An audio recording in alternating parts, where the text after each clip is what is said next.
Пачнем ад заявы Новака, віцэ-прэм'ера расійскага, пра тое, што які даручыў павялічыць пастаўкі беларускага паліва на расійскі рынок. Але цяпер беларускае паліва, я так зразумеў, фактычна і так прадаецца ў Расіі праз гэтага расійскага трейдера і па ўнутры расійскіх коштах.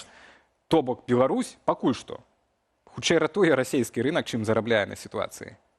Ну, мне вельмі цікава сама пастанова пытання, калі нейкі віцэ-прэм'ер у адной краіне даручае нешта зрабіць у іншай краіне. Гэта шмат чаго кажа пра сапраўдную незалежнасць Беларусі. Гэта па-першае. Па-другое, ну вы добра разумееце, у Беларусі і ў Расіі рэгулюецца рынок паліва, таму што гэта вельмі балюча для насельніцтва. І калі б сёння ў Расіі быў дазволены вольны рынок, вольныя цэны, то, канешне, расійцы пабачылі бы зараз, як у Крыму, не 70 расійскіх рублёў за літр, а ўжо 170, 200, 250. І таму ў Расіі рынок атрэгуляваны, і таму Беларусь ввогуле не мае магчымасці прадаваць па свабодных коштах.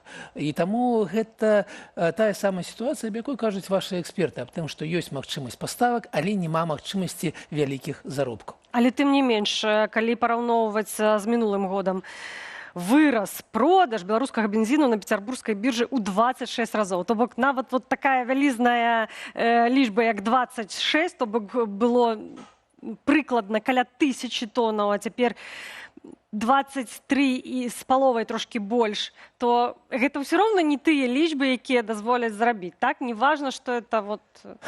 Ну, канешне, як казалі мои выкладчыкі эканомікі, не трэба знаходзіцца у ілюзіях адносных паказчыкаў, таму што колькі раз гэта адносны паказчык, але самая лічба вельмі малая, таму вось так яна гучыць 26.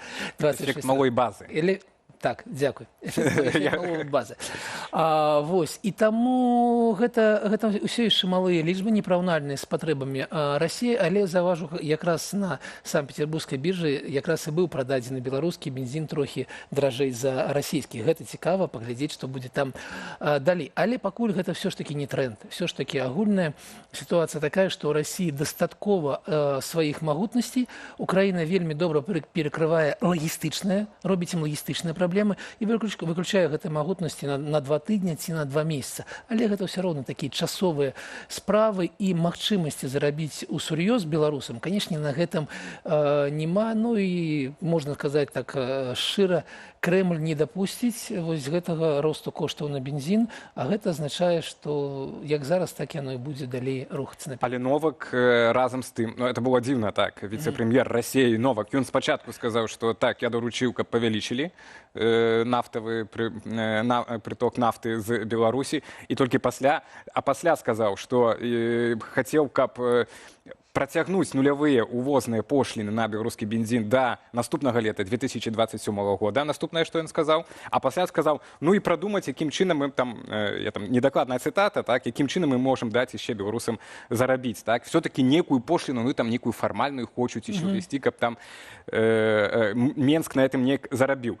Вы кажаце, што не заробіць, окей, а ці праблемаў не прынясе вось такая палітыка беларускіх НПЗ, што ўсё аддаваць у Расіі, бо ў нас 3 мільёны, так, складае вось тонн у год, я так разумею. Гэта менавіта бензін. Гэта менавіта. Таму што наша нафтаперапрацоўка агульная магутнасць 24 мільёна тонн, але туды ўлічаны і дызельнае паліва для пасеўной і шмат якія яшчэ віды паліва, а гэта 3 мільёна, гэта толькі выключна бензіны. Калі мы больш экспартуем у Расію, то і ў нас тады, атрымліваецца, растуць кошты. Ну, гэта магло б быць так, але і ў нас таксама ў Беларусі ёсць дзяржаўнае рэгуляванне. Мы бачылі вельмі цікавыя такія моманты, калі ва ўсім свеце падае кошт бензіна, а ў нас кошт паліва расце адразу там на 16% за 8 тыдняў. Ён вырас, падаецца, так было, калі не памыляюся. І таму нашы беларускія кошты паліва не звязаныя ні з коштамі сусветнымі, амаль не звязаныя, не звязаныя з тым, што адбываецца зараз у Расіі, таму што і ў Беларусі гэта такая кропка, на якой вельмі уважліва сочыць дзяржава, каб, не дай Бог, беларусы не адрэагавалі на рост паліва. Но я нагадаю нашим гледачам аб тым, што колькі там 15 гадоў таму вось гэты паліўны крызіс, калі Лукашенко знянацку пабачыў народны бунт і тады адкаціў цэны назад. Таму будуць рэгулявацца будзе дастаткова бензіну для Беларусі, пакуль у нас не такое становішча, каб мы ўсё аддавалі ў Расію. Ну а сама Расія ў сваім асабістым становішчы знаходзіцца звязаным, канешне, з вайной в першую чаргу. То бок не будзе ні роста цэнаў, ні дэфіцыту. Дэфіцыт таксама не чакаем, што все аддамо Расіі, не? Я бы не чакаў дэфіцыт наконт роста цэн. Мы з вами казалі ў гэтай студыі месяца 2 таму, калі пачалася вайна, а в тым, што на сусветным рынке можа адбывацца ўсё, што заўгодна. І мы бачым, як Трамп зараз, ці то перамог, ці то не перамог, я не разабраўся. Магчыма, вы неяк... Мы ўжо кінулі гэту справу. Мы ўжо прынялі, што... Але ён прыпыніў нейкія дзеянні для таго, каб кошты не выраслі да $200 за барэль. Калі б яны былі такія, то, канешне, і беларускі бензін бы даргаваў, не змог бы не даргаваць. А вось гэтых рамах 70 ці 90 ці 100, для беларускай дзяржавы... Для беларускіх НПЗ, для беларускай энергетычнай сістэмы, яна гнуткая настолькі, каб гэтыя часовыя цяжкасці, якія цяпер... часовая цяжкасці. Як я загаварыў. Часовая цяжкасць. Вы сказалі таксама, што гэта часовая, пакуль але там таксама рамонты тут не... пустыя пытанні, ці ёсць патэнцыял для нарошчвання, ці тая колькасць, якую цяпер вырабляюць беларускія НПЗ, можна павялічыць, каб яшчэ больш дапамагчы Расіі. Такой варыянт. Ёсць адна праблема. Як выглядае бізнес нафтаперапрацоўкі Беларусі?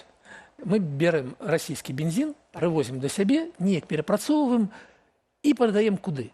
Раней мы продавали ў страны Захаднай Европы, там, дзе бензін па €1,5 за літр. Мы продавали яго ва Украіну. Голландыя — гэта такі хаб, але такі гандлёвы хаб. І гэта быў бізнес, на якім, канешне, Пуцін глядзеў, зарабляў пошліны, але і Беларусь зарабляла.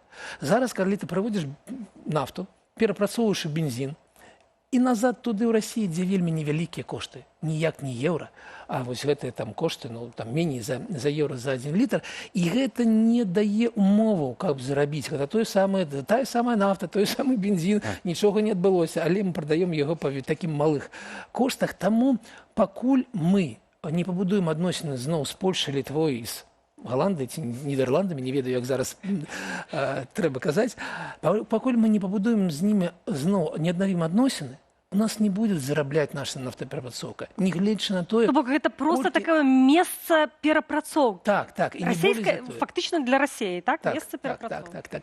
І таму у нас ёсць вялікае пытанне.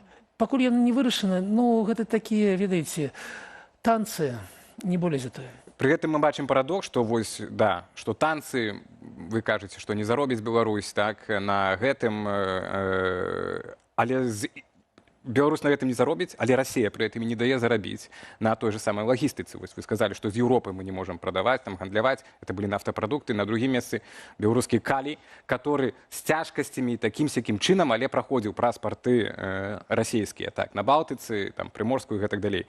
Былі супергучныя, амбітныя планы, агучаныя некалькі год таму, тады яшчэ прэм'ерам Галоўчынка, так, пра тое, што вось мы з расіянамі будзем абыходзіць ізаляцыю, там яшчэ нешта было пра тэхналагічны суверэнітэт, і ў нас уже будзе свой порт беларускі ў Прыморску, свой порт у нас будзе ў Балтыцы, і мы такім чынам будзем гандляваць з усімі на свеце.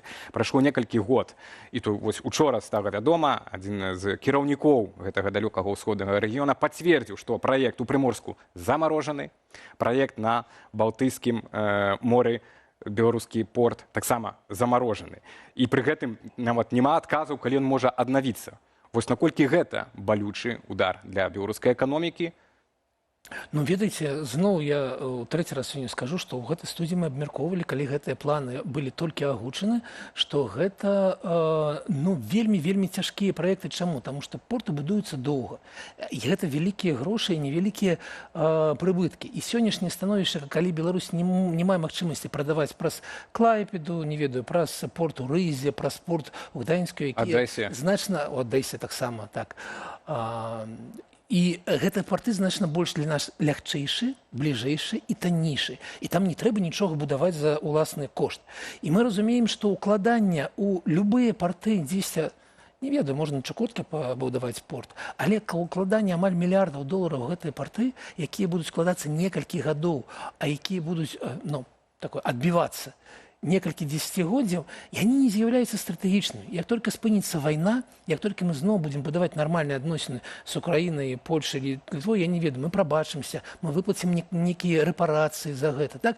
Але як толькі мы пабудуем зноў адносіны, у нас не будзе пытання, для чаго нам весці нешта у Прыморску, там у Балтыку, кудысьці, ну, у Санкт-Петербург і так далей. У нас будзе пытанне, вось у нас ёсць маршруты і ўсё. І таму гэтыя праекты адразу былі, ну, калі б мы былі Кітаем, напэўна, мы нешта бы рэалізавалі. А для нашай невялікай у сэнсе эканомікі краіны яны адразу былі пражэктамі. Яны былі немагчымы для рэалізацыі адразу. Але гэта моцны такі удар, ну, прынамсі ідэалагічна прапагандысцкі, бо это такі фактычна крыж вось на гэтых амбітных планах, якім чынам Беларусь нібыта мелася гэтую ізаляцыю, так, з яе выходзіць, так, і абыходзіць гэтыя санкцыі. Вось гэты быў план, пра што казаў Галодчынка і Лукашенка.